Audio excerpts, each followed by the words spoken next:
जैसे कि आपने देखा कि कैसे एक ही रात में इलेक्शन कमीशन ऑफ इंडिया ने पूरे देश के लोगों की नींदें उड़ा दी। पॉलिटिशियन से लेकर आम आदमी चैन की नींद सोने के बजाय रात को इलेक्शन कमीशन ऑफ इंडिया द्वारा पब्लिश किए गए इलेक्टोरल बॉन्ड डिस्क्लोजर डाटा को देखने और एनालाइज करने में लग गया था। देखते ही देखते थोड़ी ही देर में कुछ ऐसे आर्टिकल्स और लिंक्स आना शुरू हो गए जिसमें डिस्क्लोजर डाटा से जुड़ी कई ऐसी खबरें थी जो सबको हैरान कर देगी। ये आर्टिकल्स और लिंक्स डोनर द्वारा दी गई फंडिंग और उनके रिलेशन में हुए किसी काम को डिपिक्ट करती है। सिर्फ आर्टिकल्स ही नहीं, ट्विटर पर भी कई लोगों ने बिना देरी करते हुए डोनर्स की लिस्ट में मौजूद टॉप डोनर्स के बारे में डिग आउट करना शुरू कर दिया। वैसे तो अब तक आपके पास मोस्टली ऐसी खबरें पहुंच ही गई होंगी, पर इन बातों में कितनी सच्चाई है इसका अभी तक कोई प्रूफ नहीं मिला है। हालांकि इलेक्शन कमीशन ऑफ इंडिया द्वारा पब्लिश्ड 2 PDF फाइल्स को देखने के बाद ये पता चलता है कि बिगेस्ट इलेक्टोरल बॉन्ड्स की डोनर एक कंपनी है जिसका नाम है फ्यूचर गेमिंग। ये एक Coimbatore based gaming and hotel services company है जिसने करीब 1368 crore electoral bonds political parties को डोनेट किए हैं बिटवीन अप्रैल 12, 2019 एंड जनवरी 24, 2024। अगर डिटेल्स की बात करें तो इस कंपनी के ओनर सैंटियागो मार्टिन है, जिसे लॉटरी किंग ऑफ इंडिया भी बोला जाता है। एक और इंटरेस्टिंग बात ये भी है that future gaming was the first lottery company in India to facilitate the live telecast on TV of the draws conducted by various governments for lotteries distributed through them। अब लोगों के एनालिसिस के हिसाब से ईडी ने ₹409 करोड़ के assets इस lottery company के साथ अटैच किए थे एक मनी लॉन्ड्रिंग केस में। इसी पे जयराम रमेश ने भी ट्वीट करते हुए लिखा है, future gaming and hotels has donated ₹1200 crore, making it the largest donor in the data so far. Here is the chronology. 2nd April 2022, ED raids Future, and 5 days later, 7th April, they donate ₹100 crores in electoral bonds.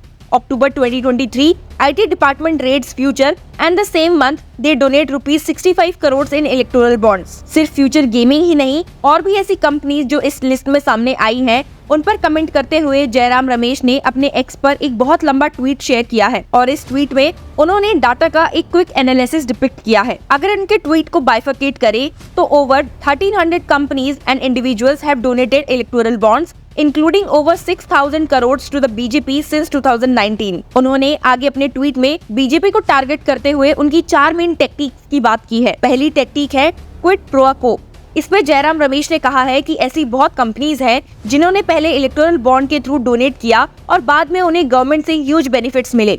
इस list में उन्होंने 2 main companies का नाम लिया है और कहा है, ए Mega Engineering and Infra has given over ₹800 crores in electoral bonds. In April 2023, they donated ₹140 crores and just 1 month later, they were awarded ₹14,400 crore Thane Borewali Twin Tunnel Project. B. Jindal Steel and Power gave ₹25 crores in EVs on 7th October 2022 and just 3 days later, they won the Gare Palma IV6 coal mine on 10th October 2022। सिर्फ जयराम ही नहीं है जिन्होंने इस quid pro quo technique की बात की है।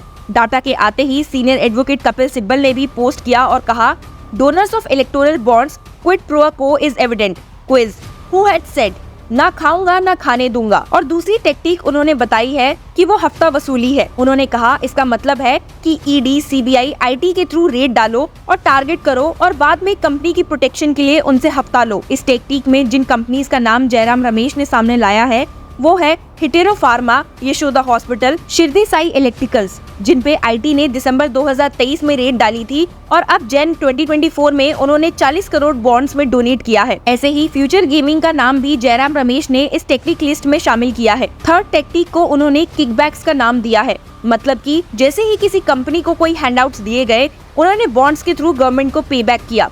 इसमें वेदांता और मेगा इंजीनियरिंग का नाम शामिल है। आखिरी टेक्निक जो सामने लाई गई वो है money laundering through shell companies. Jairam Ramesh said, one huge issue with the electoral bond scheme is that it removed the restriction that only a small percentage of a company's profits could be donated, paving back the way for shell companies to donate black money.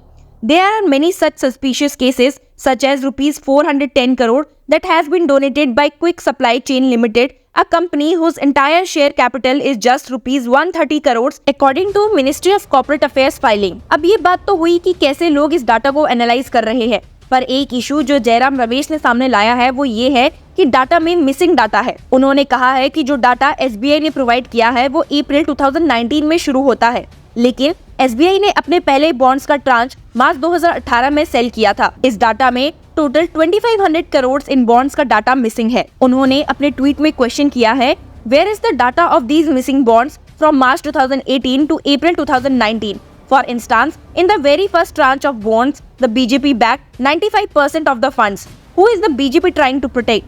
Jairam Ramesh ने BJP के against अपने firm stand को दिखाते हुए कहा है कि वो यूनिक बॉन्ड आईडी नंबर्स की डिमांड को भी कंटिन्यू रखेंगे ताकि डोनर्स और पॉलिटिकल पार्टीज का डाटा मैच कर सके। आपको बता दूं, जहां पहले ये अनुमान लगाया जा रहा था कि इस लिस्ट में बिग नेम्स जैसे कि अडानी ग्रुप, रिलायंस शामिल नहीं है और लोग इस बात को डाइजेस्ट नहीं कर पा रहे थे, वहीं सुबह तक जनता द्वारा कुछ और डिगिंग करने के बाद ये सामने आया कि कंपनीज जैसे कि quick supply chain private limited owned by Reliance donated ₹410 crore. The reporters collective द्वारा पब्लिश किए गए एक आर्टिकल में ये कहा गया है कि डोनर लिस्ट में मौजूद third largest donor company quick supply chain private limited है। इसे सुप्रीम कोर्ट ने अनकॉन्स्टिट्यूशनल डिक्लेयर कर दिया था और अगर कंपनीज के रिकॉर्ड देखें तो ये रिलायंस ग्रुप से लिंक करती है। साथ ही जयराम रमेश ने जैसा कहा, almost 2000 entries are missing from the donor list as of now.